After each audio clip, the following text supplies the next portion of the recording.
Price Lord brothers sisters, கர்த்தராகிய இயேசு கிறிஸ்துவில் மகா பரிசுத்த நாமத்தில் உங்கள் அனைவரும் வாழ்த்துகிறேன். இன்னைக்கு நாம பார்க்க போற தலைப்பு தேவனுடைய சிட்சிப்பை குறித்து. தேவன் எதற்காக நம்மை சிட்சிக்கிறார்? இந்த சிட்சை என்பது எதற்காக? நாம் எல்லோருக்குமே நல்லாவே தெரியும். நாம இந்த கட்டட சபையில இருக்கும்போது வசனம் அறியாம இருக்க நாட்கள்ல சிட்சையை குறித்து நமக்கு அதிகமா அந்த ஞானமே இல்லாம இருந்தது. அந்த சிட்சை இருக்கும் நமக்கு, ஆனா அந்த சிட்சை எதற்காக தெரியாமலே அநேக நாட்கள் இருந்திருக்க கூடும். ஆனா சத்தியத்தை அறிந்த பிறகு கர்த்தர் எதற்காக நம்மை சிட்சிக்கிறார் என்று அறிந்து கொள்ள வசனம் மூலமாக நம்ம எல்லாவற்றையும் ஆராய்ந்து பார்த்து நிதானிக்கிறோம். ஆனா இந்த சிட்சை என்பது எதற்காக? நான் சில நேரங்கள்ல சத்தியத்தை அறிந்த பிறகும் கூட வலது பக்கம் இடது பக்கம் சாயிரமா, தேவனை விட்டு வசனத்து கீழ்ப்படியாம சில நேரங்கள் நாம் சிறு சிறு தவறுகள் இல்ல பெரிய தவறுகள் செய்யும் போது ஆண்டவர் சில நேரங்களில் நம்மளை சிட்சிப்பார். எதற்காக? ஏனென்றால் நாம அந்த பாவத்தில் விழுந்து போகாதபடிக்கு சில நேரங்கள்ல ஆண்டவர் நம்மளை சிட்சிப்பார். இந்த சிட்சையில் 2 வகை உண்டு. ஒண்ணு தப்பு செய்யும் போது, பாவம் செய்யும் போது ஆண்டவர் நம்மளை சிட்சிப்பார். அதே சமயத்துல இன்னொன்னு தப்பே செய்யல, ஆனாலும் சில நேரம் நமக்கு சிட்சை வருகிறது. அது விசுவாச நிமித்தமாக வருகிற சோதனை. அப்போ நம்முடைய விசுவாசம் சோதிக்கப்படும்படி சில நேரங்களை கூட சிட்சை வருகிறத பார்க்க முடியும். இன்னைக்கு நம்ம அதை தான் ஆராய்ந்து பார்க்க முடியும். அப்போ இந்த கர்த்தர் யாரை சிட்சிப்பார்? எல்லாருமே சிட்சிப்பாரா? கண்டிப்பா அல்ல. இன்னைக்கு கோடிக்கணக்கான மக்கள் உள்ளாங்க, ஆனா எல்லாருமே ஆண்டவர் சிட்சிப்பாரா? கண்டிப்பா கிடையாது. ஏன்னா கர்த்தர் தம்முடைய பிள்ளைகள் மட்டும்தான் ஆண்டவர் சிட்சிப்பாரு, இல்லைங்களா? ஏன்னா தேவன் தம்முடைய பிள்ளைகளை சிட்சிக்கிறாரு. அதே போலதான் மாம்சத்துல தகப்பன் தன் பிள்ளையை சிட்சிப்பான் இல்லையா? எதற்காக சிட்சிக்கிறான்? அந்த பிள்ளை கெட்டு போக கூடாது என்பதற்காக தான் தகப்பன் தன் பிள்ளையை சிட்சிப்பான். அதே போலதான் தேவன் கூட யார் மேல சிட்சை கொண்டு வர்றாரு? கர்த்தர் எவனத்தில் அன்பு கூறுகிறாரோ அவனை அவர் சிட்சிப்பார் என்று ஆண்டவரே சொல்லுகிறார். வாசிக்கலாம். முதல்ல எபிரேயர் 12:6 வாசிக்கலாம். கர்த்தர் எவனிடத்தில் அன்பு கூறுகிறாரோ அவனை அவர் சிட்சித்து தாம் சேர்த்து கொள்ளுகிற எந்த மகனையும் தண்டிக்கிறார் என்று பிள்ளைகளுக்கு சொல்லுகிறது போல உங்களுக்கு சொல்லி இருக்கிற புத்திமதியை மறந்தீர்கள். ஆமென். ஆமென். இதை மறக்க கூடாது என்பதற்காக தான் ஆண்டவர் நமக்கு இதை வெளிப்படுத்துகிறார். என்னன்னு பாத்தீங்கன்னாக்கா, கர்த்தர் எவனிடத்தில் அன்பு கூறுகிறாரோ அவனை அவர் சிட்சித்து. அப்போ இயேசு கிறிஸ்து யாரை சிட்சிப்பார்? யார் மேல அதிகமாக அன்பு வைத்திருக்கிறாரோ அவங்களதான் ஆண்டவர் சிட்சிப்பான்னு இருக்குது இல்லையா? அப்போ தாம் சேர்த்து கொள்ளுகிற எந்த மகனையும் தண்டிக்கிறார் என்று பிள்ளைக்கு சொல்லுகிறது போல உங்களுக்கு சொல்லி இருக்கிற புத்திமதி மறைந்தீர்கள். அப்போ கர்த்தர் தம்முடைய பிள்ளைகளை தான் சிட்சிப்பார். நல்லா தெளிவா இருக்கு. எதற்காக சிட்சிக்கிறார்? நாம் தவறு செய்கிறோம். சில நேரங்கள்ல கீழ்ப்படியாமனால நாம் விழுந்து போகிறதுனால சில நேரம் ஆண்டவர் சிட்சையை கொண்டு வருகிறார். யாருக்கு? பிள்ளைகளுக்கு தான் ஆண்டவர். ஏன்னா பிள்ளைகளை அதிகமா நேசிக்கிறார் கர்த்தர், தம்முடைய பிள்ளைகள். அப்போ நம்ம ஒரு காலத்துல தேவனை அறியாதது போல தூரமா இருந்தோம், இயேசு அறியாத மக்களை போல இருந்தோம். ஆனால் இயேசு கிறிஸ்து அவருடைய கிருபையின் நிமித்தமாக, அன்பின் நிமித்தமாக இன்று நாம் அவர் அருகில் வந்திருக்கிறோம். அப்போ நாம் அநேக விஷயத்துல நாம கரெக்ஷன் பண்ணிக்கொண்டு, அநேக விஷயம் மாற்றிக்கொண்டு நாம இந்த கடந்த 5, 6, 7 வருஷமாக சத்தியத்தை அறிந்து அநேக விஷயங்கள் மாற்றிக்கொண்டோம்.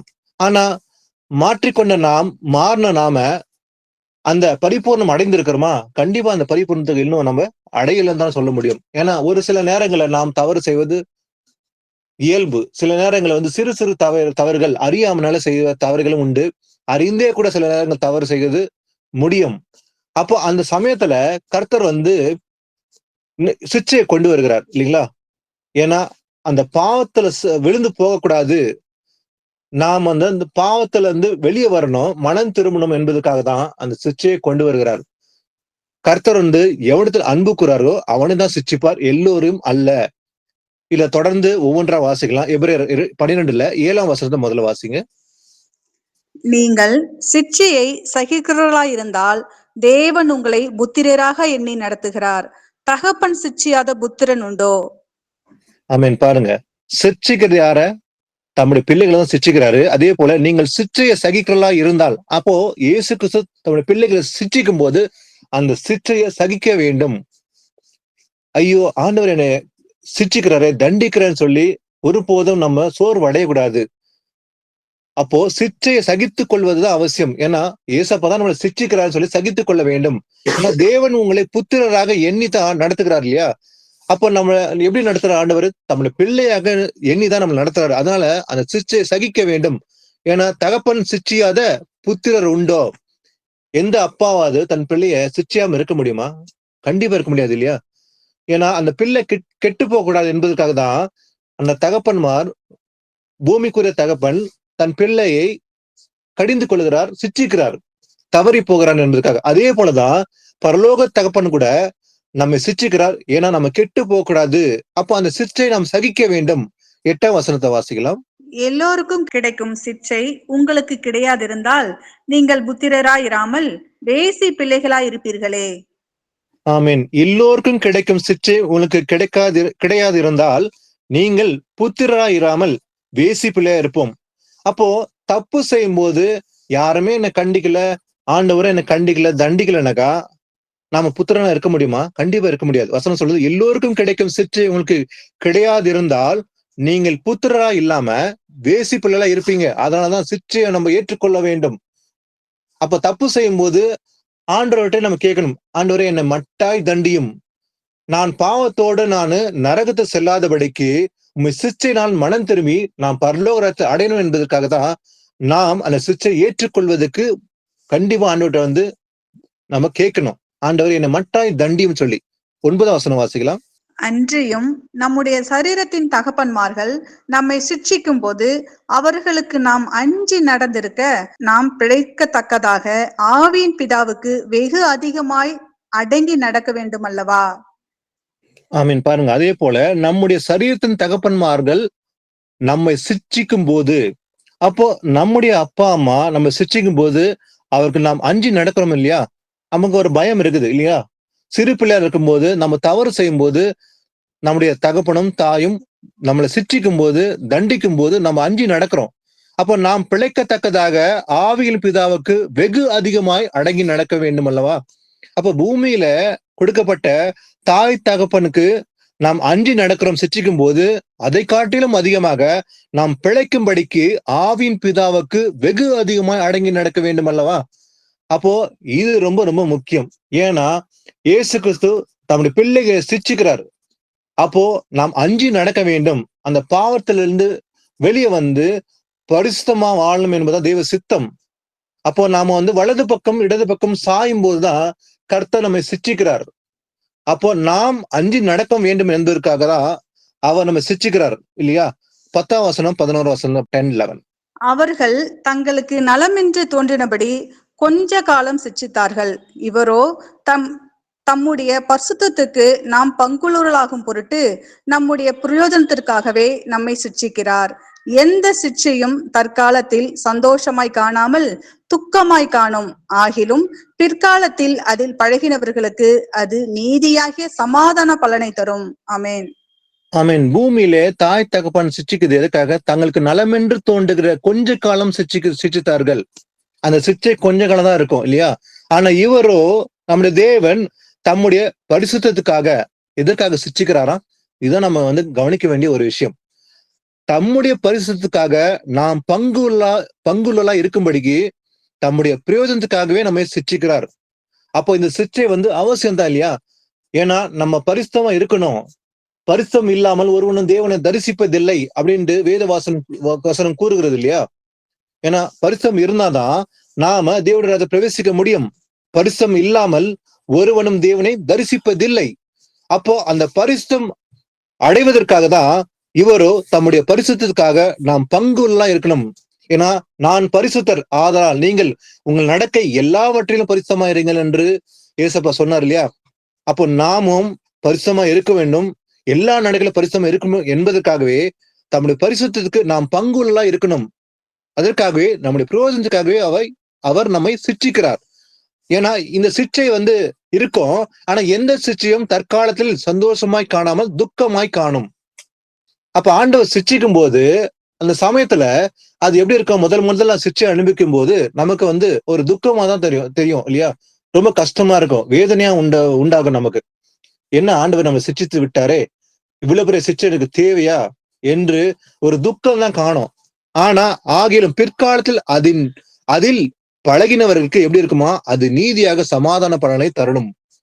ஆரம்பத்துல முதல் சிட்சிக்கும் போது அது அறியாம போல் இருக்கும்போது அந்த சிட்சை வேதனை உண்டாகும்படிதான் இருக்கும், துக்கமாய் காணும். ஆனா அதுல பிற்காலத்தில் அதன் பழகினவர்களுக்கு எப்படி இருக்குமா? அது நீதியாகிய சமாதான பலனை தரும். ஆனா இந்த துக்கம் எதற்காக, எப்படிப்பட்ட துக்கம் இருக்க வேண்டும்? லௌகிக துக்கம் அல்ல, தேவனுக்கேற்ற துக்கம் இருக்க வேண்டும். அப்ப ஆண்டவர் சிட்சிக்கும் போது நமக்கு எப்படிப்பட்ட துக்கம் இருக்கணுமா? வாசிக்கலாம் 2 கொரிந்தியர் 7ஆம் அதிகாரத்துல 10-11. தேவனுக்கேற்ற துக்கம் பின்பு மனஸ்தாபப்படுகிறதற்கு இடம் இல்லாமல் ரட்சிப்புக்கு ஏதுவான மனம் திரும்புதலை உண்டாக்குகிறது. லௌகீக துக்கமோ மரணத்தை உண்டாக்குகிறது. பாருங்கள், நீங்கள் தேவனுக்கேற்ற துக்கம் அடைந்ததுண்டே. அது உங்களிடத்தில் எவ்வளவு ஜாக்கிரதையும், குற்றம் தீர எவ்வளவு நியாயம் சொல்லுதலையும், எவ்வளவு வெறுப்பையும், எவ்வளவு பயத்தையும், எவ்வளவு ஆவலையும், எவ்வளவு பக்தி வைராக்கியத்தையும், எவ்வளவு கண்டிப்பையும் உண்டாக்கிற்று. இந்த காரியத்திலே நீங்கள் எல்லா விதத்திலும் உங்களை சுத்தவான்கள் என்று விளங்க பண்ணினீர்கள். ஆமென். ஆமென். இந்த துக்கம் வருவது நல்லதுதான். எப்படிப்பட்ட துக்கம் இருக்கணும்? தேவனுக்கேற்ற துக்கம், லௌகிக துக்கம் அல்ல. ஏன்னா இந்த தேவனுக்கேற்ற துக்கம் பாவத்தின் நிமித்தமாக ஆண்டவர் நம்மளை சிட்சிக்கும் போது அந்த துக்கம் அடைவது நல்லது. ஏன்னா இந்த தேவனுக்கேற்ற துக்கம் பின்பு என்ன பண்ணும்? மனஸ்தாபப்படுறதுக்கு ஏதும் இல்லாம, இடம் இல்லாம ரட்சிப்புக்கு ஏதுவான மனம் திரும்புதலை உண்டாக்கும். அப்ப ஆண்டவர் நம்ம தவறு செய்யும் போது, சிட்சிக்கும் போது துக்கம் எப்படிப்பட்ட துக்கம் இருக்கணும்? நமக்கு தேவனுக்கேற்ற துக்கம் வேணும். ஐயோ, நான் தேவனுக்கு விரோதமாக நான் பாவம் செய்து விட்டேனே, இது தவறு இல்லையா, இந்த வசனத்துக்கு நான் கீழ்ப்படியாம போய்விட்டேனேன் என்று துக்கம் அடைந்து இது ரட்சிப்புக்கு ஏதுவான மனம் திரும்பலை உண்டாக்கும். இது இல்லைங்களா? இந்த துக்கம் நல்லது. ஆனா லௌகிக துக்கமோ மரணத்தை உண்டாக்குறது. லௌகிக துக்கம் இருக்கக்கூடாது. தேவனுக்கேற்ற துக்கம் தான் ரட்சிப்பு உண்டாக்கும். அது மனம் திரும்புவதற்கு ஏதுவா இருக்கும்.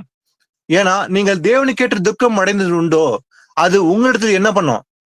எவ்வளவு ஜாக்கிரதையும், குற்றம் தீர எவ்வளவு நியாயம் சொல்லுதலையும், எவ்வளவு வெறுப்பையும், பயத்தையும், ஆவலையும், பக்தி வைராக்கியத்தையும், எவ்வளவு கண்டிப்பையும் உண்டாக்குகிறது.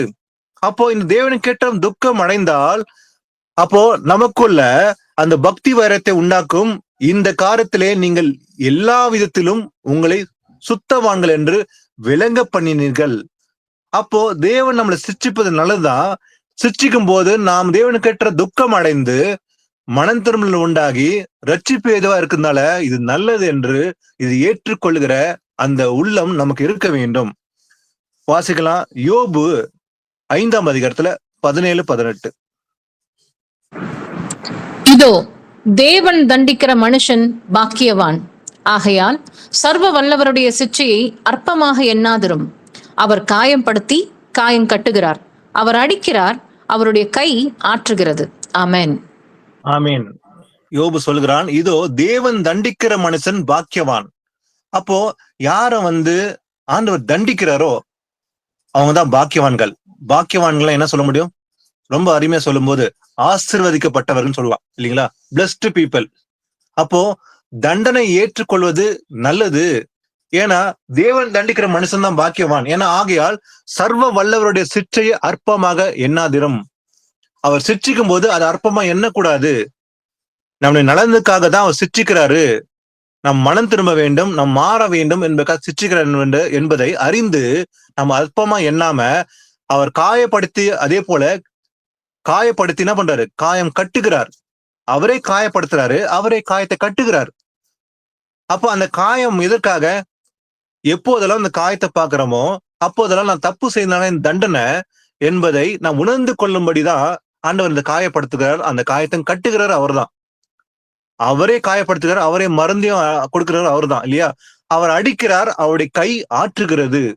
அப்போ ஒரு தகப்பனுடைய அன்பு நிமித்தமாக தான் அவர் தன் பிள்ளை மேல வைத்திருக்க அன்புனாலதான் இது செய்கிறார். அப்போ நாம ஏற்றுக்கொள்வதற்கு இருக்கணும். பரவாயில்ல ஆண்டவரே, நீர் என்னை மட்டாய் தண்டியும், அப்போது நான் மனம் திரும்பேன். இந்த பாவத்திலிருந்து நான் விடுதலையாக்கப்பட்டு உணர்வடைந்து நான் பாவம் செய்யாமல் பிழைத்திருப்பேன், ராத்தில் பிரவேசிப்பேன் என்பதற்காக இதை மனப்பூர்வமா ஏற்றுக்கொள்கிற அந்த பக்குவம் நமக்கு வேணும். ஏன்னா ஆரம்பத்துல துக்கமா தான் தெரியும். முதல்ல வந்து வரும்போது நமக்கு ஒரு துக்கமா இருக்கும். என்ன இது, ஆண்டவர் என்னை தண்டித்து விட்டாரே, நான் சரியாதான் இருந்தேன் அப்படின்ற ஒரு தவறான சிந்தனை இருக்கும், துக்கம் அறியாமனால. ஆனா இந்த வசனத்தை அறிந்த பிறகு நாம் பரவாயில்ல, ஆண்டவர் நம்ம என்னை தண்டித்தது சரிதான், நான் தப்பு செய்தனால ஆண்டவர் தண்டிச்சாரு அப்படின்ற ஏற்றுக்கொள்கிற அந்த மனம் நமக்கு வேண்டும். வாசிக்கலாம் நீதிமொழிகள் 3ஆம் அதிகாரம் 11-12. என் மகனே, நீ கர்த்தருடைய சிட்சையை அற்பமாக எண்ணாதே, அவர் கடிந்து கொள்ளும் பொழுது சோர்ந்து போகாதே. தகப்பன் தான் நேசிக்கிற புத்திரனை சிட்சிக்கிறது போல கர்த்தரும் எவனிடத்தில் அன்பு கூறுகிறாரோ அவனை சிட்சிக்கிறார். ஆமென். ஆமென். நீ கர்த்தருடைய சிட்சையை அற்பமாக எண்ணாதே, அவர் கடிந்து கொள்ளும் போது சோர்ந்து போகக்கூடாது. சில நேரங்கள்ல ஒரு சிலருக்கு சோர்வு உண்டாகும் கடிந்து கொள்ளும் போது. தேவன் சிட்சித்து கடிந்து கொள்ளும் போது சோர்வு அடையக்கூடாது. ஏன்னா தகப்பன் தான் நேசிக்கிற புத்திரனை சிட்சிக்கிறது போலதான் ஆண்டவர் என்ன பண்றாரு, நம்மையும் சிட்சிக்கிறார். அப்ப நம்முடைய தகப்பன் யாரு, இயேசு கிறிஸ்துல பரலோக தகப்பன் நம்ம சிட்சிக்கும் போது நம்ம சோர்ந்து போக கூடாது. ஏன்னா தகப்பன் தன் நேசிக்கிற புத்திரனை சிட்சிக்கிறது போல கர்த்தரும் எவனிடத்தில் அன்பு கூறுகிறாரோ அவனை சிட்சிக்கிறார். அப்போ எல்லோருக்கும் இந்த சிட்சை கிடையாது இல்லையா? கோடிக்கணக்கான மக்கள் உலகத்துல இருக்கிறாங்க, அந்த சிட்சை எல்லாருக்குமே இல்லை இல்லையா? அப்போ நம்மை ஆண்டவர் நேசிக்கிறார் என்பதற்காக அறிந்து கொள்வதற்கு இந்த சிட்சை அவசியம். ஒருவேளை நம்ம சிட்சிக்காவிட்டால் நாம் அதற்கு தான் அஞ்ச வேண்டும்.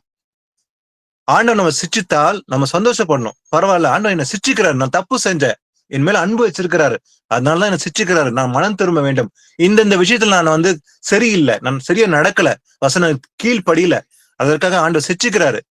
அப்போ நான் பரிபூர்ணம் அடையணும், பரிபூர்ணம் அடையணும் வேண்டுவதற்காக ஆண்டவர் நம்ம சிட்சிக்கிறாரு. அதனால அதை ஏற்றுக்கொள்வதற்கு நமக்கு மனம் தேவை. மனப்பூர்வமா இதை ஏற்றுக்கொள்ள வேண்டும். பரவாயில்ல, ஆண்டவர் என்னை சிட்சிக்கட்டும், பரவாயில்ல, அதனால நான் மனம் திரும்பி அந்த நரகத்துக்கு போவதை விட நான் சிட்சிக்கப்பட்டு மனம் திரும்பி பரலோகத்துக்கு போவதுதான் நலம் என்று நாம் எண்ண வேண்டும். பழைய ஏற்பாட்டு காலத்துல ஆண்டவர் தம்முடைய மக்களை, தம்முடைய சொந்த ஜனத்தை ஆண்டவர் அவர் சிட்சித்தார். எப்படி சிட்சித்தார்? வாசிக்கலாம் உபாகம் 8ஆம் அதிகாரத்துல 1-5. நீங்கள் பிழைத்து பெருகி கர்த்தர் உங்கள் பிதாக்களுக்கு ஆணையிட்டு கொடுத்த தேசத்திலே பிரவேசித்து அதை சுதந்திரிக்கும்படி நான் இன்று உங்களுக்கு விதிக்கிற எல்லா கட்டளைகளின்படியும் செய்ய சாவதானமாய் இருப்பீர்களாக. உன் தேவனாகிய கர்த்தர் உன்னை சிறுமைப்படுத்தும்படிக்கும் தம்முடைய கட்டளைகளை நீ கை கொள்வாயோ கை கொள்ள மாட்டாயோ என்று அவர் உன்னை சோதித்து உன் இருதயத்தில் உள்ளதை நீ அறியும்படிக்கும் உன்னை இந்த 40 வருஷமளவும் வனாந்தரத்திலே நடத்தி வந்த எல்லா வழியையும் நினைப்பாயாக.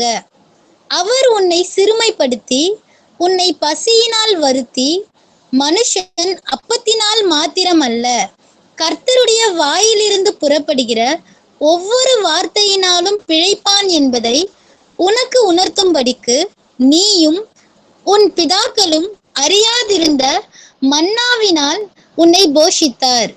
இந்த 40 வருஷமும் உன்மேல் இருந்த வஸ்திரம் பழையதாக போகவும் இல்லை, உன் கால் வீங்கவும் இல்லை. ஒருவன் தன் புத்திரனை சிட்சிக்கிறது போல உன் தேவனாகிய கர்த்தர் சிட்சிக்கிறார் என்று நீ உதயத்தில் அறிந்து கொள்வாயாக. ஆமென். ஆமீன். அந்த மக்களை ஆண்டவர் சிட்சித்தார். எதற்காக? உன் தேவனாகிய கர்த்தர் உன்னை சிறுமைப்படுத்தும்படிக்கு தம்முடைய கட்டளைகளை நீ கை கொள்வாயோ கை கொள்ள மாட்டாயோ என்று அவர் உன்னை சோதித்து, ஆண்டவர் சில நேரம் சோதித்து பார்ப்பார். விசுவாசமா அவருக்கு முன்பாக நடக்கிறோமோ இல்லையா, அந்த வசனப்படி நம்ம நடக்கிறோமோ இல்லையான்று ஆண்டவர் சில நேரம் டெஸ்ட் பண்ணி பார்ப்பார். டெஸ்ட் ஆஃப் ஃபெய்த் இருக்கும் கண்டிப்பா. நம்முடைய விசுவாசம் சோதிக்கப்படும். சோ அந்த சோதனை அவனுக்கு இருந்தது. அதான் ஆண்டவர் சொல்றாரு, உன் தேவனாகிய கர்த்தர் உன்னை சிறுமைப்படுத்தும்படிக்கு. அப்போ ஆண்டவரே அவனை சிறுமைப்படுத்தினார்.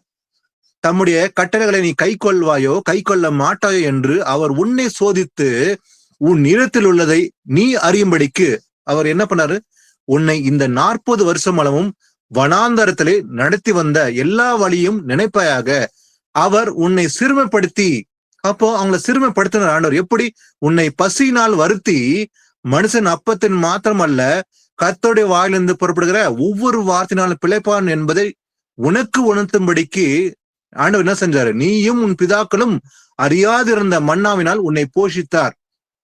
அவங்களை சிறுமைப்படுத்தி ஆண்டவர் அவங்களை சோதித்தார். எப்படி, மன்னாவினால் போஷித்து. ஆனா சிலர் பாத்தீங்கன்னாக்கா ஆண்டவர் மன்னாவை கொடுத்த போது கூட அவருக்குள்ள என்ன இருந்தது, முறுமுறுப்பு இருந்தது. அந்த சோதனை விழுந்து போனாங்க, அந்த டெஸ்ட்ல ஃபெயில் ஆயிட்டாங்க அநேகர். அதனால முறுமுறுப்புனால இந்த மன்னாவை மாத்திரமே சாப்பிடணுமா, வெறும் மன்னாவை மட்டுமே நான் சாப்பிடணுமா, எங்களுக்கு இறைச்சி கொடுப்பன் யார் என்று அவருக்குள்ள முறுமுறுப்பு கூட இருந்தது. அப்போ நீயும் உன் பிதாக்களும் அறியாத இந்த மன்னாவினால் உன்னை போஷித்து இந்த 40 வருஷமும் உன் மேலிருந்த வஸ்திரம் பழையதாக போகவும் இல்லை, உன் கால் வீங்கவும் இல்லை. ஒருவன் தன் புத்திரனை சிட்சிக்கிறது போல உன் தேவனாய் கர்த்தர் உன்னை சிட்சிக்கிறார் என்று நீ உன் இடத்தில் அறிந்து கொள்வாயாக. அப்போ அவங்க அறிந்து கொள்ள வேண்டும் என்பதற்காக தேவன் அவர்களை சிட்சித்தார், சிறுமைப்படுத்தினார், பசியினால் வருத்தி மன்னாவினால் போஷித்து. அதே போல உன் தேவனை கர்த்தர் உன்னை சிட்சிக்கிறார் என்று நீ உன் இடத்துல அறிந்து கொள்ள வேண்டும். இதேதான் இயேசு கிறிஸ்து கூட சொல்றாரு இல்லைங்களா, ஒரு அப்பத்தின மாத்திரம் அல்ல தேவனோட வாயின்னு பொருள் ஒவ்வொரு மாத்திரம் பிழைப்பான் அப்படின்ட்டு இயேசப்ப கூட புதிய ஏற்பாடுல சொல்லியிருக்கிறாரு. அப்போ ஆண்டவர் அவங்கள சிறுமைப்படுத்தி சிட்சிக்கும் போது மன்னாவினால் போஷித்தார், பசியினால் வருத்தி மன்னாவினால் போஷித்து அவங்களை அறிந்து கொள்ளணும் என்பதற்காகவே அவங்களை சிறுமைப்படுத்தி அவங்களை சிட்சித்தார்னு சொல்லி பார்க்க முடியும். வாசிக்கலாம் 2 சாமுவேல் 7ஆம் அதிகாரம் 12-14. உன் நாட்கள் நிறைவேறி நீ உன் பிதாக்களோட நித்திரை பண்ணும்போது நான் உனக்கு பின்பு உன் கர்ப்ப பிறப்பாகிய உன் சந்ததியை எழும்ப பண்ணி அவன் ராஜ்யத்தை நிலைப்படுத்துவேன். அவன் என் நாமத்திற்கென்று ஒரு ஆலயத்தை கட்டுவான். அவன் ராஜ்யபாரத்தின் சிங்காசனத்தை என்றைக்கும் நிலைக்க பண்ணுவேன். நான் அவனுக்கு பிதாவாயிருப்பேன், அவன் எனக்கு குமாரனாயிருப்பான். அவன் அக்கிரமம் செய்தால் நான் அவனை மனுஷருடைய மிலாற்றினாலும் மனுபுத்திரருடைய அடிகளினாலும் தண்டிப்பேன். ஆமென். ஆமென். பாருங்க, அதாவது தாவீது தேவனுக்கு ஒரு ஆலயத்தை கட்டணும் அப்படின்ற ஒரு விருப்பம் அவன் உள்ளத்துல இருந்தது. இருந்தாலும் கூட ஆண்டவர் அதை தாவீதுக்கு அனுமதி கொடுக்கவில்லை. ஏன்னா தாவீதின் கரம் கரைப்படைந்திருந்தது, ரத்தம் சிந்தப்பட்டிருந்த கரமா இருந்தால அதனால அந்த ஆலயத்தை கட்டுவதற்கு சாலமனுக்கு அந்த கிருபை கொடுத்தார். ஆனா தேவன் கையினால் கட்டப்பட்ட ஆலயத்தில் வாசம் செய்வதே இல்லை. ஆனாலும் நான் உங்களுக்கு ஒரு ஆலயத்தை கட்டணும்னு சொல்லி விரும்பினாரு. ஆனா அந்த ஆலயத்தை கட்ட அனுமதி கொடுத்தாரு. ஆனா தாவீதுக்கு அல்ல, சாலமனுக்கு. அப்போ தாவீதுக்கு ஒரு விஷயத்தை ஆண்டவர் சொல்றாரு. என்னன்னு பாத்தீங்கன்னாக்கா, உன் நாட்கள் நிறைவேறி நீ உன் பிதாக்களோட நித்திரை பண்ணும்போது நான் உனக்கு பின் உன் கர்ப்ப பிறப்பாகிய உன் சந்ததியை எழும்ப பண்ணி அவன் ராஜ்யத்தை நிலைப்படுத்துவேன். ஆண்டவர் வாக்கு கொடுத்தார் தாவீதுக்கு. அதே போல அவன் என் நாமத்துக்கென்று ஒரு ஆலயத்தை கட்டுவான். சாலமனுக்கு அந்த அனுமதி கொடுக்கிறார். அதே போல சாலமன் ஒரு பெரிய ஆலயத்தை கட்டினான். அப்போ ஜெருசலம்ல ஒரே ஒரு ஆலயம் தான் கட்டப்பட்டிருந்தது. அது சாலமன் தான் கட்டினாரு. அந்த ஆலயம் 70ஆம் நூற்றாண்டுல இடிக்கப்பட்டது. அதாவது கிபி 70ஆம் நூற்றாண்டுல அந்த ஆலயம் இடிக்கப்பட்டு போயிடுச்சு. அன்றிலிருந்து இருந்து இன்னைக்கு வரைக்கும் அந்த ஆலயம் கட்டப்படவே இல்லை. ஏன்னா ஆண்டவர் கையினால் கட்டப்பட்ட கோவிலில் வாசம் செய்யறதில்லை. ஆனா ஒரே ஒரு ஆலயம் இருந்தது, அது சாலமன் தான் கட்டினாரு. ஆனாலும் ஆண்டவர் ஒரு கட்டளை கொடுக்குறாரு. பாருங்க என்ன சொல்றாரு பாத்தீங்கன்னாக்கா, அவன் ராஜ்யபாரத்தின் சிங்காசனை என்றென்றைக்கும் நிலை பண்ணுவேன், நான் அவனுக்கு பிதாவா இருப்பேன் என்று சொல்லி தாவீதுக்கு ஒரு வாக்கு கொடுக்கிறார். அதே போல அண்ணன் சொல்றாரு, அவன் எனக்கு குமாரனா இருப்பான். சாலமன் அவன் அக்கிரமம் செய்தால், அப்ப சாலமன் தப்பு செஞ்சாக்கா நான் என்ன பண்ண போறேன், நான் அவனை மனுஷருடைய மிலாட்டினாலும் மனுபுத்திரருடைய அடிகளினாலும் தண்டிப்பேன். தப்பு செய்யும் போது அவன் ராஜாவா இருந்தாலும் கூட நான் அவனை தண்டிப்பேன் சொல்லி தாவீதுக்கு கூட வாக்கு கொடுக்கிறார். அப்போ ஒரு மனுஷன் தப்பு செய்யும் போது, அவன் தேவனுடைய பிள்ளையா இருந்து தப்பு செய்யும் போது ஆண்டவர் சிட்சிப்பார், கண்டிப்பார், தண்டிப்பார். அதே போலதான் சாலமனை தண்டிப்பேன் ஆண்டவர் சொன்னார். நான் அவனை எப்படி தண்டிப்பேன், மனுஷருடைய மிலாட்டினால் ராடால அவனை தண்டிப்பேன்னு சொல்லி ஆண்டவர் சொன்னார். அதே போல ஆரம்பத்துல சாலமன் வந்து தேவனுக்கு பிரியமா நடந்து பயபக்தியோடு நடந்து கொண்டான். ஆனா போக போக கடைசியில அவன் கர்த்தருடைய வார்த்தையை மீறி அந்நிய ஸ்திரீகளை மணந்து, அதே போல அந்நிய தேவர்களை வந்து சேவித்தான்னு சொல்லி பார்க்க முடியும். ஞானி சொல்லப்பட்ட சாலமன் கூட விழுந்து போனான்னு சொல்லி பார்க்க முடியும் இல்லைங்களா? அப்போ ஆண்டவர் ஒருவன் தப்பு செய்யும் போது அவனை சிட்சிக்கிறது சரிதான்ன்றது வேதப்படி நம்ம ஆராய்ந்து பார்க்கிறோம். வாசிக்கலாம். 1 கொரிந்தியர் 11 31, 32. நம்மை நாமே நிதானித்து அறிந்தால் நாம் நியாயம் தீர்க்கப்படும். நாம் நியாயம் தீர்க்கப்படும் பொழுது உலகத்தோட ஆக்கினைக்குள்ளாக தீர்க்கப்படாதபடிக்கு கர்த்தராலே சிட்சிக்கப்படுகிறோம். ஆமென். இந்த வசனத்தை நாம வந்து எப்பெல்லாம் கூடுகிறோமோ அப்பெல்லாம் அதிகமா வாசிக்கிறோம்ல. ஆனா இதுல முக்கியமான விஷயத்தை கவனிச்சு பாருங்க. நம்மை நாமே நிதானித்து அறிந்தால் நாம் நியாயத்திற்கப்படும். அப்போ நம்ம முதல்ல அந்த பந்தியில கை வைக்கிறதுக்கு முன்பாக நம்ம நிதானிக்கணும் அப்படின்னு சொல்லி ஆண்டவர் எச்சரிக்கிறார். எதுக்காக? நாம் நியாயத்திற்கப்படும் போது உலகத்தோடு ஆக்கணைக்குள்ளாக தீர்க்கப்படாதபடிக்கு நம்ம என்ன செய்யணுமா? நிதானிக்கணும். உலகத்தோடு ஆக்கணைக்குள்ளாக தீர்க்கப்படாதபடிக்கு கர்த்தராலே நம்ம என்ன பண்றோம்? சிட்சிக்கப்படுகிறோம். அதனால பரிசுத்த பந்தியில கை வைக்கிறதுக்கு முன்பாக நம்ம என்ன பண்றோம்? பாவ அறிக்கை செய்யறோம். ஏன்னா பாவத்தோட நம்ம வந்து புசித்தால் அநேகர் நித்திரைந்தார்கள், அநேகர் வியாதிப்பட்டார்கள் சொல்லி ஒரு வசனம் இருக்குது. அப்போ பாவத்தோட துணிகரமா அந்த பங்கு கொள்ளாம நம்ம நிதானித்து பாவ அறிக்கை செய்து நம்ம பங்கு கொள்றோம். ஏன்னா நம்ம உலகத்தோட ஆக்கணிக்குள்ளாக தீர்ப்பு அடையாத கூடாது இல்லையா? அதனாலதான் கர்த்தராலே நம்ம என்ன பண்றோம்? சிட்சிக்கப்படுகிறோம் பாவம் செய்யறதுனால. அப்ப தப்பு செய்யும் போது ஆண்டவர் சிட்சிக்கிறார். மனம் திரும்ப சொல்லி பாவத்தோட நம்ம இருக்கக்கூடாது. ஏன்னா எல்லாருமே சிட்சிக்கிறது இல்ல ஆண்டவர். எல்லாருமே சிட்சிக்கிறார் இல்ல. அவர் யார் சிட்சிக்கிறார்? தம்முடைய பிள்ளைகளை மட்டும் சிட்சிக்கிறார். தாம் நேசிக்கிற பிள்ளையை சிட்சிக்கிறான்னு சொல்லி பார்த்தோம். வாசிக்கலாம். நீதிமொழிகள் 13:24 வாசிக்கலாம். பிரம்பை கையாடாதவன் தன் மகனை பகைக்கிறான். அவன் மேல் அன்பாய் இருக்கிறவனோ அவனை ஏற்கனவே தண்டிக்கிறான். ஆமென். பாருங்க, இது ரொம்ப ரொம்ப முக்கியமான விஷயம் இல்லைங்களா? நம்முடைய பிள்ளைகளை நாம கண்டிக்கிறோமா? நாம இயேசு ஏற்றுக்கொண்டோம். அதே போல நம்முடைய பிள்ளைகளும் கர்த்தருடைய வார்த்தையின்படி நடத்துக்கிறோமா இல்லையான்னு நம்ம நிதானிக்கணும். ஏன்னா ஒரு பிள்ளை தப்பு செய்யும் போது அந்த பிள்ளைகளை கண்டிக்கணும், சிட்சிக்கணும். அதுதான் வேதம் வந்து நம்ம கற்றுக் கொடுக்குது. ஏன்னா பிரம்பை கையாடாதவன் தன் மகனை பகைக்கிறான். அப்போ ஒரு பிள்ளை தப்பு செய்யும் போது கண்டிக்கலனுக்கா தன் மகனை பகைக்கிறான். அவன் மேல் அன்பா இருக்கிறவனோ அவனை ஏற்கனவே தண்டிக்கிறான். அப்போ பிள்ளை மேல அன்பா இருக்கிறவன் தான் தன் பிள்ளை வந்து என்ன பண்றான்? கண்டிக்கிறான், தண்டிக்கிறான். ஆனா தண்டிக்கிறான்னு சொல்லும் போது ஒரு பிரம்பை எடுத்து அடிச்சு அவனை கண்டிக்கணும்னு சொல்லி வசனம் எங்குமே இல்லை இல்லைங்களா? ஒரு ராடை எடுத்து அடிக்கணும்னு சொல்லி இல்லை. பிரம்பு, அதாவது ஆண்டவர் வந்து வசன நிமித்தமா கண்டிக்கணும் தான் ஆண்டவர் சொல்றாரு. இதை குறித்து நம்ம வாசிக்கலாம். நீதிமொழிகள் 23:13-14 வாசிக்கலாம். பிள்ளையை தண்டியாமல் விடாதே, அவனை பிரம்பினால் அடித்தால் அவன் சாகான். நீ பிரம்பினால் அவனை அடிக்கிறதுனால் பாதாளத்துக்கு அவன் ஆத்துமாவை தப்புவிப்பாயே. ஆமென். ஆமென். பிள்ளையை தண்டியாமல் விடாதே. கண்டிப்பா நாம தண்டிக்கணும்னு சொல்லிதான் இருக்குது இல்லையா? அப்போ நம்முடைய பிள்ளைகளை நாம எப்படி தண்டிக்கிறோமோ அதே போலதான் இயேசு கிறிஸ்து நம்மை தண்டிக்கிறார் தப்பு செய்யும் போது. தண்டியாமல் விடாதே. ஏன்னா அவனை பிரம்பினால் அடித்தால் அவன் சாக மாட்டான். எந்த பிரம்பு சொல்றாரு? ஆண்டவர் ஒரு இரும்பு தடி எடுத்து அடிக்க சொல்றாரா? இல்ல. வசனத்தினாலதான் ஆண்டவர் வந்து அவனை கண்டிக்கணும்னு சொல்றாரு இல்லையா? அப்ப நீ பிரம்பினால் அவனை அடிக்கிறதுனால என்ன நடக்கும்? பாதாளத்துக்கு அவன் ஆத்மாவை தப்புவிப்பாய். ஏன்னா நம்ம வசனப்படி அவனை கண்டிச்சு அவனை தண்டிச்சா என்ன நடக்கும்? அவனை அடிக்கிறதுனால பாதாளத்துக்கு அவன் ஆத்மாவை தப்புவிப்பாய். அப்போ தண்டிக்காம இருக்கக்கூடாது, தண்டிக்கணும் தான் சொல்லி கொடுக்குறாரு இல்லையா? அப்ப நம்முடைய பிள்ளைகளை நாம வந்து அவங்க தப்பு செய்யும் போது வசன நிமித்தமாக கண்டிச்சு உணர்த்தி அவங்கள வந்து தண்டிக்கணும் அப்படின்றதுதான் கர்த்தருடைய விருப்பம். அதே போலதான் கர்த்தரும் நம்ம தப்பு செய்யும் போது நம்ம சிட்சிக்கிறார், தண்டிக்கிறார் இல்லையா? வாசிக்கலாம். நீதிமொழிகள் 29:17. உன் மகனை சிட்சை செய், அவன் உனக்கு ஆறுதல் செய்வான், உன் ஆத்துமாவுக்கு ஆனந்தத்தையும் உண்டாக்குவான். ஆமேன். உன் மகனை சிட்சை செய், அவனை சிட்சிக்கணும் அப்படின்ட்டு ஆண்டவர் சொல்றாரு. ஏன்னா அவன் உனக்கு ஆறுதல் செய்வான் சிட்சிக்கும் போது. உன் ஆத்மாவுக்கு ஆனந்தத்தை உண்டாக்குவான். ஏன்னா அவன் தப்பு செய்யும் போது, நம்ம சிக்ஷிக்கும் போது பிள்ளைகள் அவன் மனம் மாறி மனம் திரும்பும்போது நம்முடைய ஆத்மா எப்படி இருக்கும்? ஆனந்தத்தை உண்டாக்கும் இல்லையா? என் மகன் மனம் திரும்பி விட்டான் இல்லையா? அப்படி ஒரு சந்தோஷம் நமக்கு உண்டாகும். அப்போ ஒரு மகனை கண்டிக்காம விட்டுட்டான், அவன் வழி தப்பி போயிடும் இல்லையா? அப்ப நம்ம கண்டிக்கும் போது வசனம் வாஸ்தவம், பாதாளத்துக்கு அவன் ஆத்மா தப்பிக்கும் இல்லையா?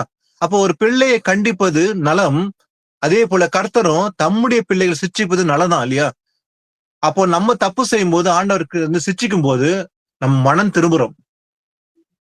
இதுவும் கர்த்தருக்கு பிரியமானதான். வாசிக்கலாம் நீதிமொழிகள் 22:15.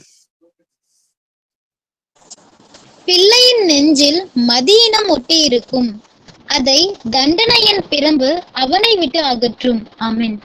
ஏன்னா பிள்ளைகளை ஏன் கண்டிக்கணும்னு சொல்றாரு? பிள்ளையின் நெஞ்சிலே மதியினம் ஒட்டி இருக்கும். சில நேரங்கள்ல பிள்ளைகள் உள்ளத்துல அந்த மதியினம் இருக்கும். அதனாலதான் அந்த தண்டனையின் பிரம்பு அவனை விட்டு அகற்றும். அந்த மதியினத்தை அகற்ற அந்த தண்டனையின் பிரம்பு அவசியம்.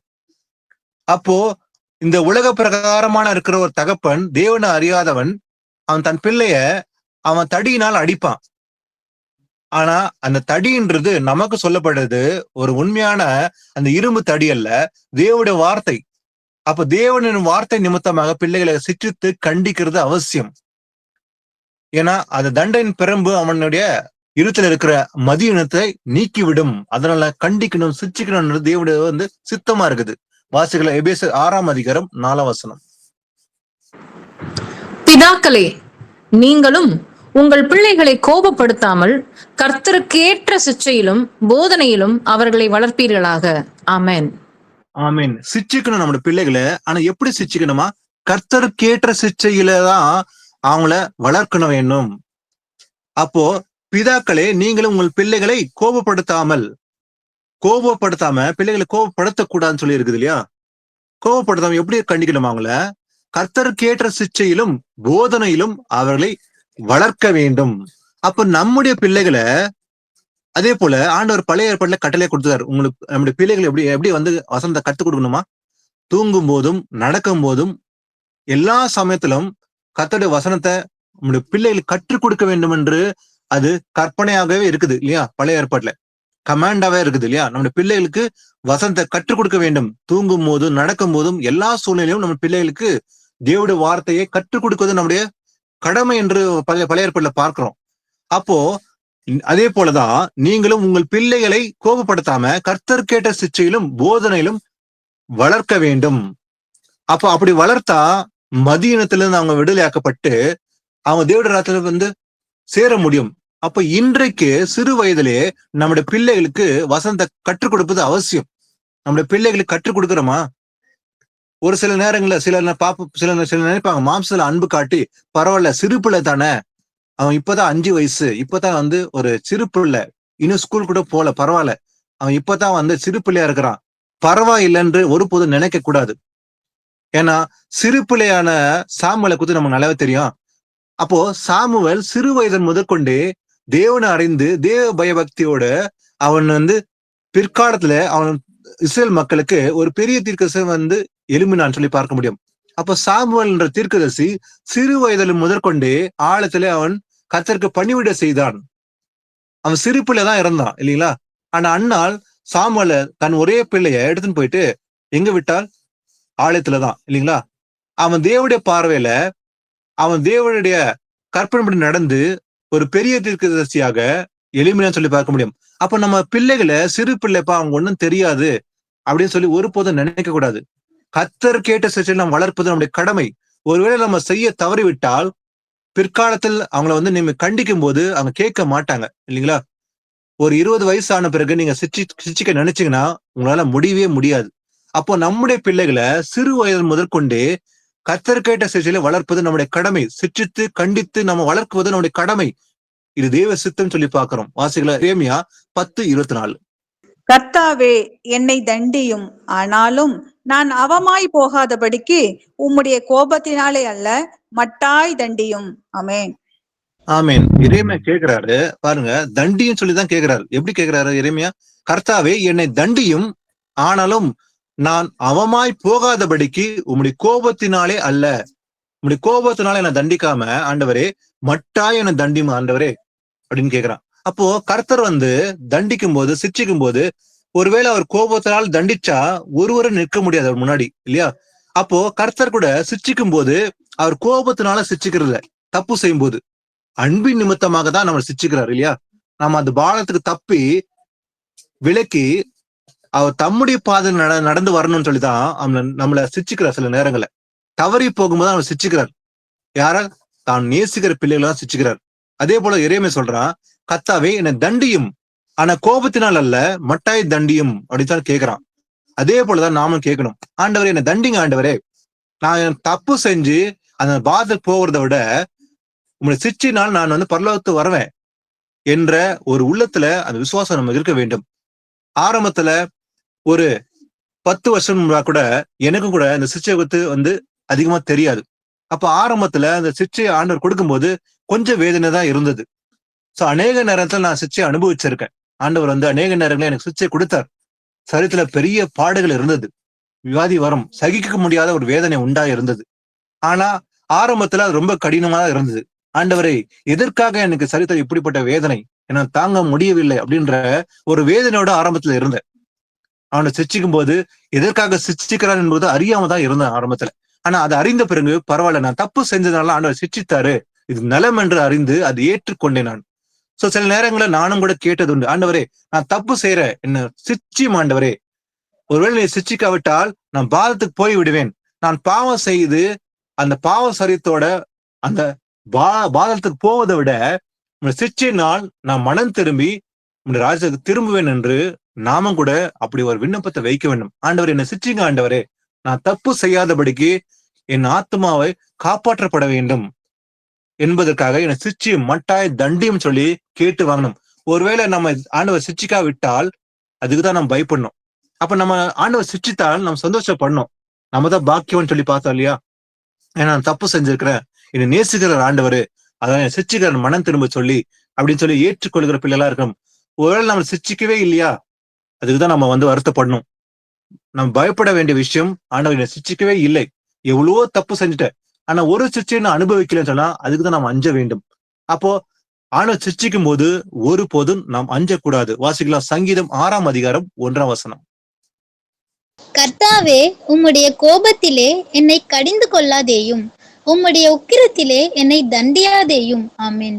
ஆமீன். அதே போலதான் தாவீதும் வந்து விண்ணப்பம் பண்றான் பாருங்க. தாவீது வந்து ஒரு பெரிய பாவத்தை செய்யறான், விபச்சாரம் செய்யறான் இல்லைங்களா? அவன் மனம் திரும்ப கொஞ்ச நாள் அப்படியே இருக்கிறதுனால அவனுக்கு தண்டனை வந்தது, சிக்ஷை வந்ததுன்னு சொல்லி பார்க்க முடியும்.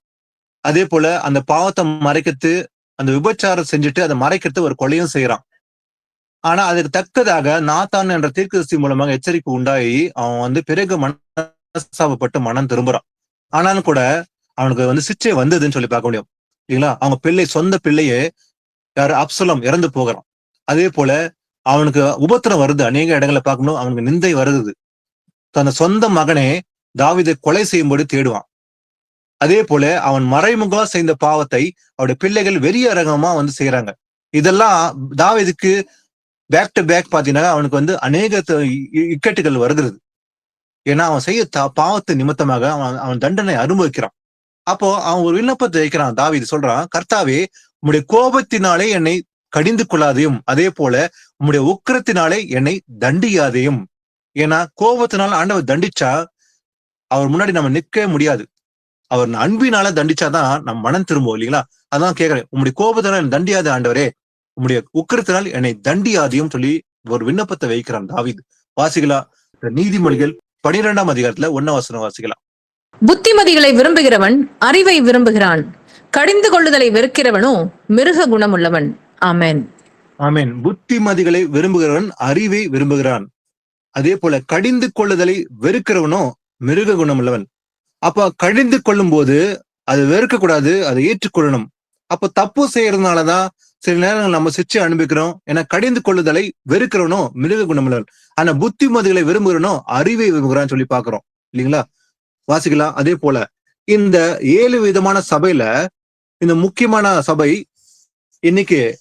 இன்னைக்கு பாக்குற ஒரு சபை வந்து விழுந்து போன ஒரு சபை, லவோதிக்க சபை. ஏன்னா இந்த காலகட்டத்துல பண ஆசத்துக்காக வெறும் பணம் மட்டுமே மையமாக கொண்டிருக்கிற சபை தான் இந்த லவோதிக சபை. வாசிக்கலாம். அந்த சபையை குறித்து ஆண்டவர் ஒரு எச்சரிப்பு கொடுக்கிறார். எப்படின்னு பார்க்கலாம். வெளிப்படுத்தல் 3ஆம் அதிகாரம் 18-19. நான் நீ ஐஸ்வர்யனாகும்படிக்கு நெருப்பிலே புடமிடப்பட்ட பொன்னையும் உன் நிர்வாணமாகிய அவலட்சணம் தோன்றாதபடிக்கு நீ உடுத்திக் கொள்வதற்கு வெண் வஸ்திரங்களையும் என்னிடத்திலே வாங்கிக் கொள்ளவும், நீ பார்வையடையும்படிக்கு உன் கண்களுக்கு களிக்கம் போடவும் வேண்டும் என்று உனக்கு ஆலோசனை சொல்லுகிறேன். நான் நேசிக்கிறவர்கள் எவர்களோ அவர்களை கடிந்து கொண்டு சிட்சிக்கிறேன். ஆகையால் நீ ஜாக்கிரதையாயிருந்து மனம் திரும்பு. ஆமென். ஆமீன். இந்த லவோதிக சபைய ஆண்டவர் எச்சரிக்கிறார்.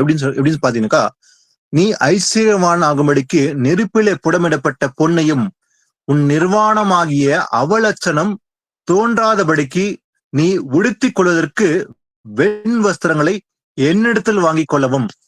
இந்த வெண் வஸ்திரம் என்பது பரிசுத்தவானுடைய நீதின்னு சொல்லி பாக்குறோம் இல்லையா? அப்போ இது வாங்கிக்கொள்.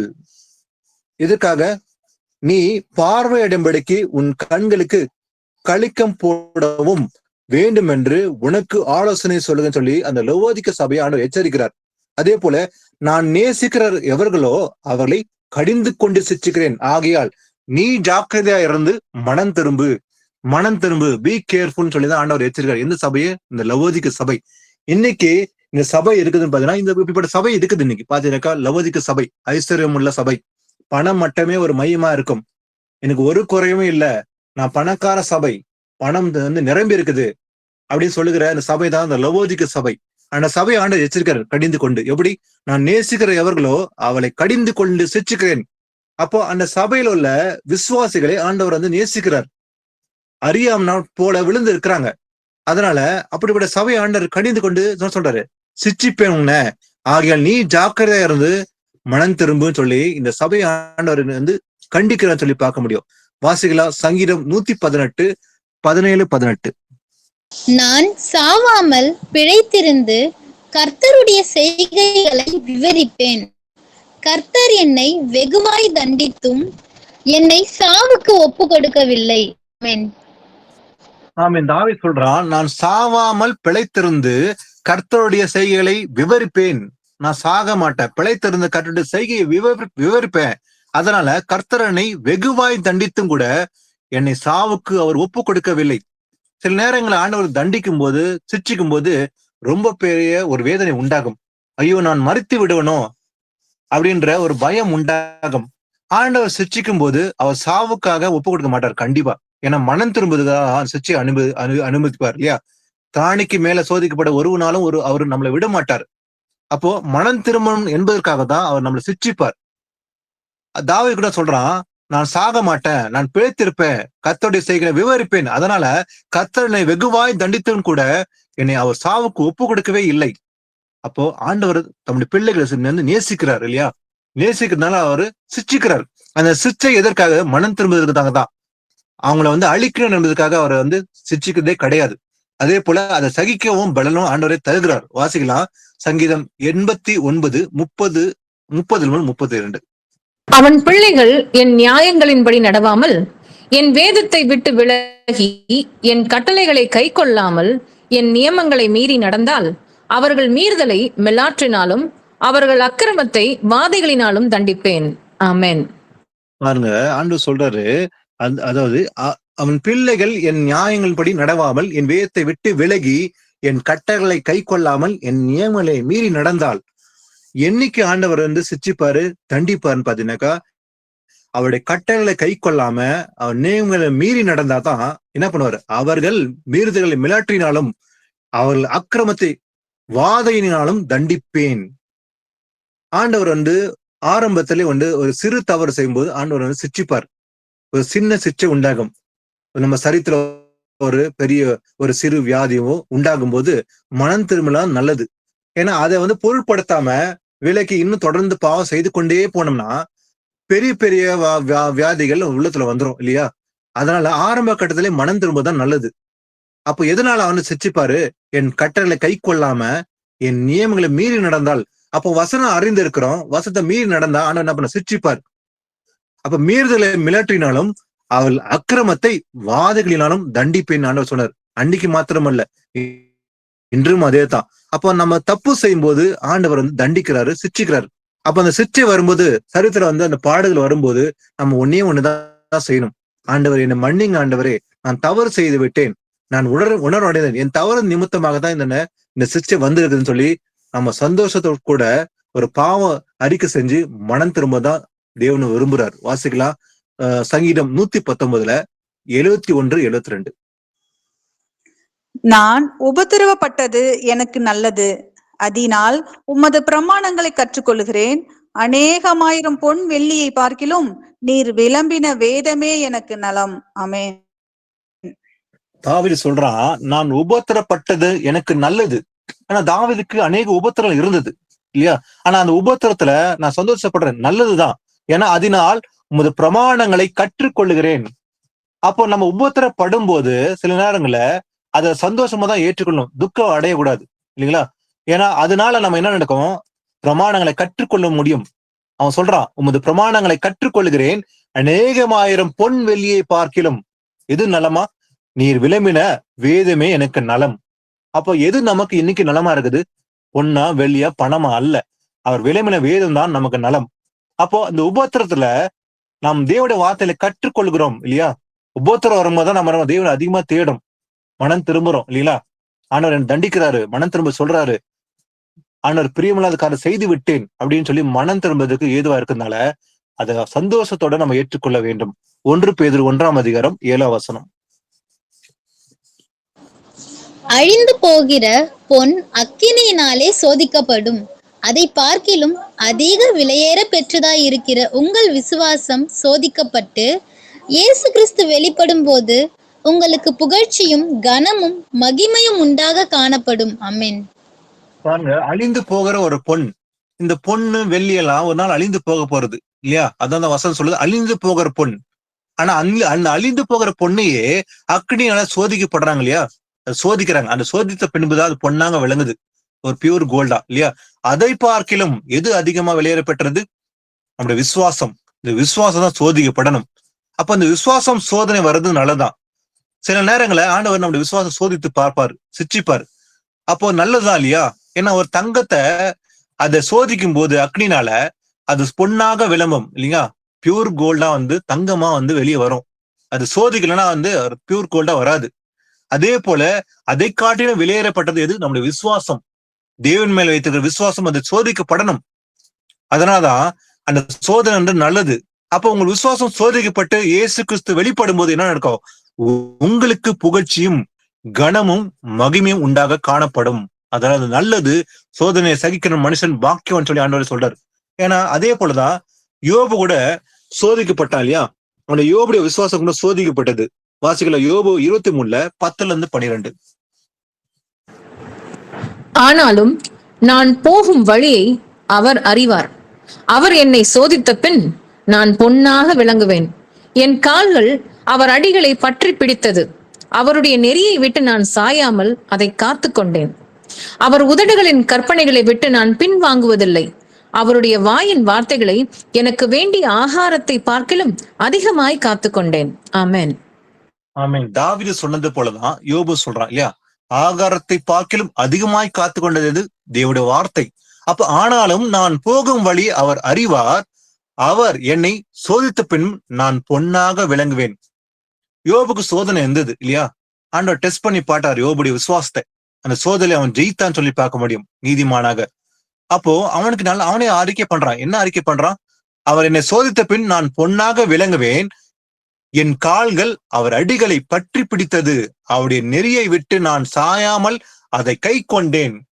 அப்ப அந்த சோதனை வந்தது நல்லதுதான். அதனால அவருடைய நெறியை விட்டு நான் சாயாமல் அதை கை கொண்டேன், அவர் உதடுகளின் கற்பனை விட்டு நான் பின்வாங்குவதே இல்லை என்று யோபு தன் உதடுகளால் அறிக்கை பண்ணான்.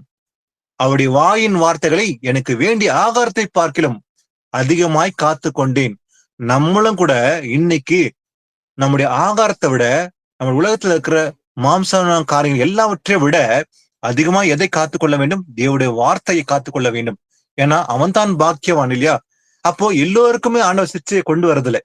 அதே போல அந்த டெஸ்ட் ஆஃப் ஃபெய்த் வந்து எல்லாருக்குமே இல்லை இல்லையா? எல்லாருமே ஆண்டு டெஸ்ட் பண்ணி பாக்குறாரு விசுவாசத்தை. அவர் யாரை நேசிக்கிறாரோ அவங்கள மட்டும் தான் ஆண்டவர் டெஸ்ட் பண்ணி பாக்குறாரு இல்லைங்களா? அப்போ அந்த சோதனை வர்றது நல்லதுதான். சில நேரம் விசுவாசம் சோதனை வர்றது நல்லதுதான். அதுல பொன்னாக நாம் விளங்குவோம். வாசிக்கலாம் நீதிமொழிகள் 17:3 வாசிக்கலாம். வெள்ளியை குகையும் பொன்னை புடமும் சோதிக்கும், இருதயங்களை சோதிக்கிறவரோ கர்த்தர். ஆமென். ஆமேன். ஏன்னா இருதயங்களை சிந்தனை அறிந்துக்கிற ஒருவர் தான். ஒரு மனுஷன் நம்முடைய இருதயங்களை சிந்தனைகளை அறிய முடியாது. கர்த்தர் ஒருவரே நம்முடைய இருதயத்தில் இருக்க சிந்தனை அறிந்திருக்கிற தேவன்.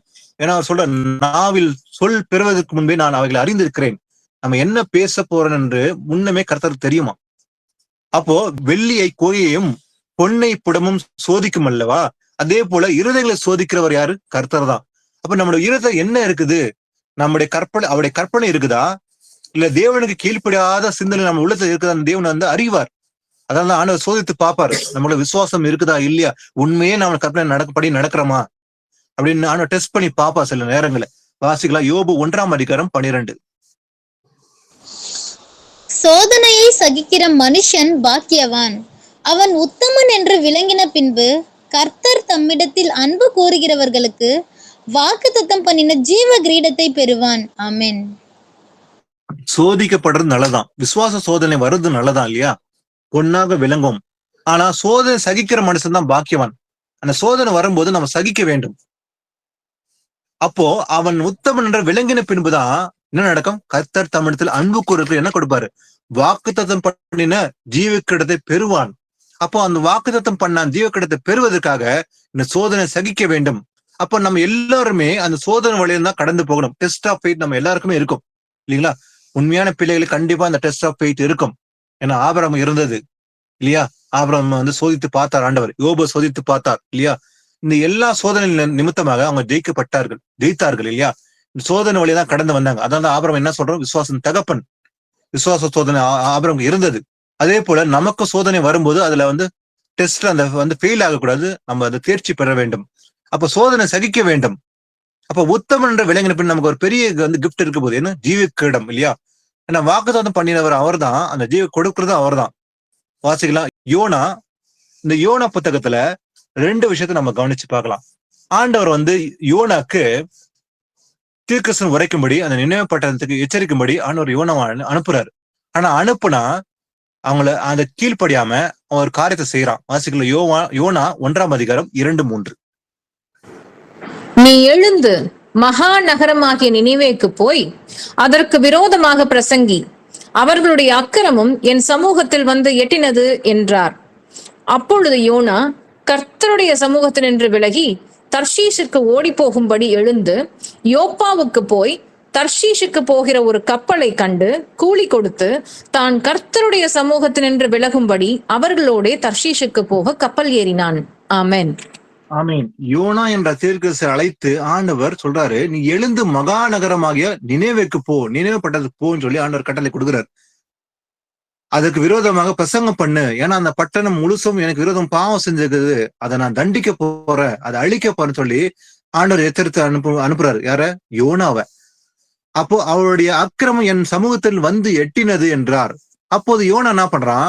கர்த்தருடைய சமூகத்தில் நின்று விலகி, ஆண்டவர் சொன்னதை கேட்காம கீழ்ப்படியாம கர்த்தருடைய சமூகத்திலிருந்து விலகி எங்க போறான்? தர்ஷீஷுக்கு ஓடி போகும்படி எழுந்து யோபாவுக்கு போய் தர்ஷீஷுக்கு போகிற ஒரு கப்பலை கொண்டு கூலி கொடுத்து தான் கர்த்தருடைய சமூகத்தில் நின்று விலகும்படி அவரோட தர்ஷீஷுக்கு போக கப்பல் ஏறினான். ஆண்டவர் சொல்ற விஷயத்த கேட்காம கீழ்ப்படியாம அவர் சமூகத்தை விட்டு விலகி அவன் நினைவுக்கு போகாம எங்க போறான் பாத்தீங்கன்னாக்கா, அவன் தர்ஷீஷுக்கு போக ஆரம்பிக்கிறான். அப்ப ஆண்டவர் வந்து என்ன பண்றாரு? அவனை தண்டிக்கும்படி என்ன பண்றாரு? சிச்சிக்கிறார் ஆண்டவர் யோனாவை. அப்போ ஒரு மீனை கட்டளை கொடுக்குறாரு. அந்த மீன் வந்து யோனாவை முழுங்குது இல்லையா? அவன் 3 நாள் இரவும் பகலும் அந்த 3 நாள் மீன் வயிற்றுல இருக்கிறான். அந்த வயிற்றுல இருக்கும்போதுதான் அவன் தன் தப்ப உணர்றான். உணர்ந்து நான் தப்பு செஞ்சுட்டேன் ஆண்டவர் விரோதமா, நான் ஆண்டோட வசந்த கீழ்ப்படியாம சமூகத்தை விட்டு விலகி போன்னு சொல்லி நெருக்கத்துல இருந்தா அவன் ஆண்டவர் விண்ணப்பம் பண்றான். வாசிக்கல யோனா 2:1-2. அந்த மீனின் வயிற்றிலிருந்து யோனா தன் தேவனாகிய கர்த்தரை நோக்கி விண்ணப்பம் பண்ணி, என் நெருக்கத்தில் நான் கர்த்தரை நோக்கி கூப்பிட்டேன், அவர் எனக்கு உத்தரவு அருளினார். நான் பாதாளத்தின் வயிற்றிலிருந்து கூக்குரலிட்டேன், நீர் என் சத்தத்தை கேட்டீர். ஆமென். பாருங்க, யோனா கர்த்தருடைய சமூகத்தை விட்டு விலகி நினைவுக்கு போகாம அவன் தர்ஷீசுக்கு போகிறான். பிறகு ஆண்டவர் வந்து என்ன பண்றாரு, ஒரு மீனை கட்டளை இட்ட பிறகு மீன் வயிற்றுல அவன் 3 நாள் இருக்கிறான். அந்த சமயத்துலதான் அவன் தான் தவற உணர்றான். உணர்ந்து அந்த நெருக்கம் வந்து இருக்குது இல்லையா, ஒரு மீன் வயிற்றுல 3 நாள் கடலுக்குள்ள இருந்தா எவ்வளவு நெருக்கடி இருக்கும் இல்லையா, இது சாதாரண விஷயம் கிடையாது இல்லையா. அந்த நெருக்கம் வரும்போதுதான் அவன் தன் தவற உணர்றான். நான் கர்த்தருடைய வார்த்தையை மீறி சமூகத்தை விட்டு விலகி போனேன் உணர்ந்து அவன் சொல்றான், ஒரு விண்ணப்பம் செய்யறான். அந்த மீனின் வயிற்றுல இருந்து யோனா தன் தேவனை நோக்கி கர்த்தரை நோக்கி விண்ணப்பம் பண்றான், ஒரு ரிக்வெஸ்ட், ஒரு ஜெபம் பண்றான். என்னன்னு சொல்லி, என் நெருக்கத்தில் நான் கர்த்தரை நோக்கி கூப்பிட்டேன். அப்போ அவனுடைய நெருக்கத்துல அவன் கர்த்தரை கூப்பிடுறான், ஆண்டவரை நான் தப்பு செய்தேன் என்று கூப்பிட்டு, நான் பாதல் வயிற்றிலிருந்து கூக்குரலிட்டேன், நீ என் சத்தத்தை கேட்டீர். பிறகுதான் ஆண்டவர் சத்தத்தை கேட்டு விண்ணப்பத்தை கேட்டு ஆண்டவர் மன்னிக்கிறார் இல்லைங்களா. அப்போ ஆண்டவர் வந்து யோனாவை சிட்சித்தார். அந்த சிட்சிக்கும் போது நெருக்கடியில இருந்தா அவன் வந்து தன் தவற உணர்றான், உணர்ந்து மனம் திரும்புறான். பிறகு ஆண்டவர் கட்டளை போறாரு, அந்த மீன் வயிற்றிலிருந்து வெளியே வரான். வந்த பிறகு நினைவுக்கு போறான்.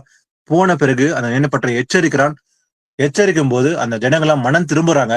மனம் திரும்பின உடனே ஆண்டவர் அந்த பட்டணத்தை மன்னிக்கிறார். அழிப்பேன்னு ஆண்டவர் தான் சொன்னாரு, அதே பட்டணத்தை ஆண்டவர் மன்னிக்கிறார் இல்லையா. அப்போ ஒரு சிற்றை வருது அவசியம்தான். அந்த சிற்றை கேட்டபடி நம்ம மனம் திரும்புவது நல்லது. ஆரம்ப கட்டத்தை சிச்சிக்கும் போது நம்ம மனம் திரும்பதான் நல்லது. நம்ம அதை வந்து எண்ணாம உணராம போயிட்டோம்னா அந்த சிச்சை வந்து கடினமா இருக்கும். அப்ப அந்த கடினமான சிச்சைகள் போகிறதுக்கு முன்பாக நாம் மனம் திரும்பதான் நல்லது. ஆரம்ப கட்டத்திலே ஆண்டவர் சிச்சிக்கிறாரு, நான் தப்பு செஞ்சேன்னு சொல்லி மனம் திரும்பினா ஆண்டவர் சிச்சத்துல இருந்து விடுதலை ஆக்கப்படும் இல்லையா. ஆண்டவர் தயவு உள்ளவர். ஏன்னா அந்த சோதனை சகிக்க அந்த பலனும் ஆண்டவர் தான் கொடுக்குறாரு. ஆனா ஒண்ணுதான் கர்த்தர் விரும்புறாரு இல்லையா. வாசிகளா ஜக்கரியா 1:2-4. கடும் கோபமாயிருந்தார். ஆகையால் நீ அவர்களை நோக்கி, சேனைகளின் கர்த்தர் உரைக்கிறது என்னவென்றால், என்னிடத்தில் திரும்புங்கள் என்று சேனைகளின் கர்த்தர் சொல்லுகிறார். அப்பொழுது நான் உங்களிடத்துக்கு திரும்புவேன் என்று சேனைகளின் கர்த்தர் சொல்லுகிறார். உங்கள் பிதாக்களை போலிராதேயுங்கள். முந்தின தீர்க்கதரிசிகள் அவர்களை நோக்கி, உங்கள் பொல்லாத வழிகளையும் உங்கள் பொல்லாத கிரியைகளையும் விட்டு திரும்புங்கள் என்று சேனைகளின் கர்த்தர் சொல்லுகிறார் என்று கூப்பிட்டார்கள். ஆனாலும் எனக்கு செவி கொடாமலும் என்னை கவனியாமலும் போனார்கள் என்று கர்த்தர் சொல்லுகிறார். ஆமென். பாருங்க, கர்த்தர் உங்கள் பிதாக்கள் மேல் கடும் கோபமா இருந்தார். ஏன்னா அவங்க கீழ்ப்படியாமனால, அந்த வசந்த கீழ்ப்படியாம கற்பனை விட்டு விலகி போனாங்க. அதனால ஆண்டவர் அவங்க மேல, அவங்க பிதாக்கள் மேல கடும் கோபமா இருந்தார். ஜக்கரியா சொல்லும்போது சொல்றாரு, ஆகா நீர் அவர்களை நோக்கி என்ன சொல்லணும், சேனைகளின் கர்த்தர் உரைக்கிறது என்னவென்றால், என்னிடத்து திரும்புங்கள் என்று சேனைகளின் கர்த்தர் சொல்லுகிறார். அப்போது நான் உங்களுக்கு திரும்புவேன் என்று சேனைகளின் கர்த்தர் சொல்லுகிறார். அப்போ ஒண்ணுதான் ஆண்டவர் விரும்புறார், எது, மனம் திரும்ப வேண்டும். அவர் கோபப்படுறாரு. ஆனா அந்த கோபத்துல நான் அழிந்து போகாதபடிக்கு அந்த கிருபை நம்ம எல்லாரும் பிழைத்திருக்கிறோம். அதனால மட்டாய் தண்டி மன்னர், உங்களுடைய கோபத்தினால் அல்ல, என்ன மட்டாய் தண்டின்னு சொல்லி நம்ம கூட கேட்க வேணும் இல்லைங்களா.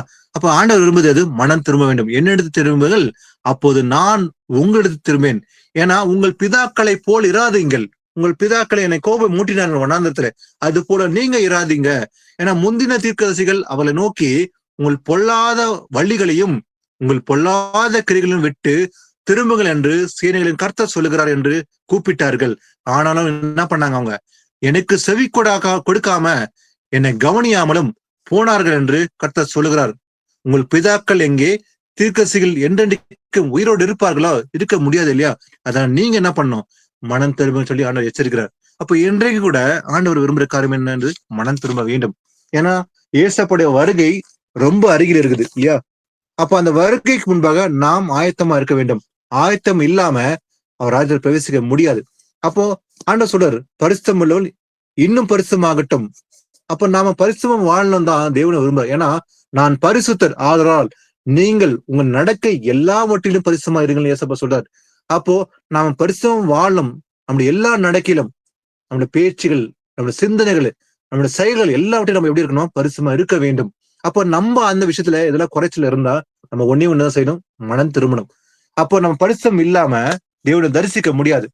அப்போ தேவன் வந்து தண்டிக்கிறாரா சிரிச்சுக்கிறாரா, அது நல்லதுதான். மனம் திரும்பணும். அப்ப மனம் திரும்புதல் என்பதற்காக யாரை சிரிச்சுப்பார், அவர் நம்ம நேசிக்கிற பிள்ளைகள் தான் சிரிச்சுப்பார் இல்லையா. அப்ப அந்த சிச்சை ஏற்றுக்கொள்வதற்கு நம்ம வந்து ரெடியா தான் இருக்கணும். மட்டாய் தண்டி மாண்டவரே, அப்போ நான் வந்து தப்பி பிரவேசிப்பேன். ஏன்னா கர்த்தர் எவ்விடத்தில் அன்பு கூறுகிறாரோ அவனை அவர் சிட்சிக்கிறார். தம் நேசிக்கிற பிள்ளைகள் மட்டும் சிட்சிப்பார், எல்லாரும் சிட்சிப்பதில்லை என்று நாம் இன்னைக்கு நிதானித்து ஆராய்ந்து பார்த்தோம். கர்த்தருடைய இந்த வசனத்துக்காக நன்றி செலுத்தி ஒரு ஜெபத்தோட இந்த பைபிள் ஸ்டடியை முடிக்கலாம். சர்வ வல்லமுள்ள தேவனாகி கர்த்தாவே இயேசப்பா, ஆண்டவரே, இது வரைக்கும் அப்பா உங்களுடைய சிற்சை குறித்து வசனங்களை எல்லாவற்றையும் ஆராய்ந்து நிதானித்தும் கர்த்தாவே. இயேசப்பா, நாங்கள் அநேக நேரங்கள்ல தவறு இருக்கக்கூடும் கர்த்தாவே, ஆனாலும் உங்களுடைய சுத்த கிருபினால் எங்களை நீங்க காத்து கொண்டீர் கர்த்தாவே. அப்போ உங்களுடைய கோபத்தினால் எங்களை தண்டிக்காமல் உங்களுடைய கிருபினாலே அப்பா உங்களுடைய பிள்ளைகளை நீர் தண்டித்தபடியால் உங்க நன்றி இயேசப்பா. அந்த சிற்சை சகிக்கிற அந்த பலனையும் கொடுத்து கர்த்தாவே, அந்த சிற்சையிலிருந்து வெளியே வந்து மனம் திரும்புதலோட எங்களை மாற்றிக்கொள்ளும்படி அப்பா நீர் சிற்சையை கொடுத்தபடியால் உங்க நன்றி இயேசப்பா. ஒருவேளை ஒரு சிறு தவறுகள் செய்திருக்க கூடும் கர்த்தாவே, அந்த தவறுகள் வெளியே வரணும் என்பதற்காகவே நீர் மட்டாய் தண்டிப்பதற்காக நன்றி கர்த்தாவே. கேட்கிற ஒவ்வொரு மேலும் கிருபை இருக்கட்டும் கர்த்தாவே. அதே போல இயேசப்பா, எந்தெந்த வசனம் கீழ்ப்படியவில்லை அந்த வசனத்தை கீழ்ப்படிய வேண்டும் என்பது உங்களுடைய சித்தமா இருக்கிறபடியால் அப்பா நாங்கள் முழுவதுமாக அந்த பரிபூர்ணம் அடைய வேண்டும், பரிசுத்தத்தில் பரிபூர்ணம் அடைய கர்த்தாவே நீங்க சிச்சிக்கிறபடியால் உங்களுக்கு நன்றி இயேசப்பா. இதோ ஆண்டவரே, நீங்க எங்களை தண்டிக்கும் போது நாங்கள் அதை சந்தோஷமா ஏற்றுக்கொண்டு தேவனுக்கேற்ற துக்கம் அடைந்து கர்த்தாவே மனம் திரும்பல் உண்டாகி அப்பா மனம் திரும்பி அப்பா முழு மனதோட முழு இடத்தோட தொழுது கொண்டு கர்த்தாவே உங்களுடைய வருகை மட்டும் விசுவாச நிலைத்திருக்க கிருபை தர வேண்டும் என்று உம்மிடத்தில் வேண்டிக் கொள்கிறோம் கர்த்தாவே. உடைய தயவு உடைய அன்பு சமாதானம் ஒவ்வொரு குடும்பம் மேலும் இறங்கட்டும் கர்த்தா. கேட்கிற ஒவ்வொரு மேலும் தயவு இறங்கட்டும் கர்த்தாவே. நாங்கள் எல்லோரும் அப்பா ஒருமனப்பட்டு கேட்கிற இந்த வசனத்தில் நிமித்தமாக மனம் திரும்புவதோட அப்பா முழு மனதோட கர்த்தாவே இந்த ரட்சிப்படைவதற்கு பிரயாசப்பட்டு முடிவது நினைத்திருந்த ரட்சிப்படை அடைய நம்ம கிருபை தர வேண்டும் என்று பார்த்து மன்றாடுகிறோம் கர்த்தாவே. ஏசப்பா, அதே போல நாங்கள் சிறு சிறு தவறுகள் செய்திருக்க கூடும் ஆரம்பத்தில் கர்த்தாவே, அதெல்லாம் விட்டு விலகி கர்த்தாவே இன்னும் எந்தெந்த காரியங்களை சரி செய்து கொள்ளும் அந்த கரெக்ஷனுக்குள்ள வரணும் என்பது சித்தமா இருக்கிறபடியால் அதெல்லாம் எங்களை வெளிப்படுத்தி கர்த்தாவே அந்த சிற்றையை அனுபவிக்கிறது முன்பாகவே மனம் திரும்பி கர்த்தாவே ஆண்டவரே ஒரு மனம் திரும்புதலோட ஒரு பாவ அறிக்கையோட மனம் திரும்பி கர்த்தாவே நாங்கள் எங்களை தாழ்த்தி ஒப்பு கொடுக்கிற கர்த்தாவே. அப்பா, துதியும் கனமும் மகிமெல்லாம் ஒருவருக்கு மாத்திரமே செலுத்துகிறேன். வல்லமையுள்ள இயேசு கிறிஸ்து நாமத்தை ஜெபிக்கின்றேன். ஆமேன்.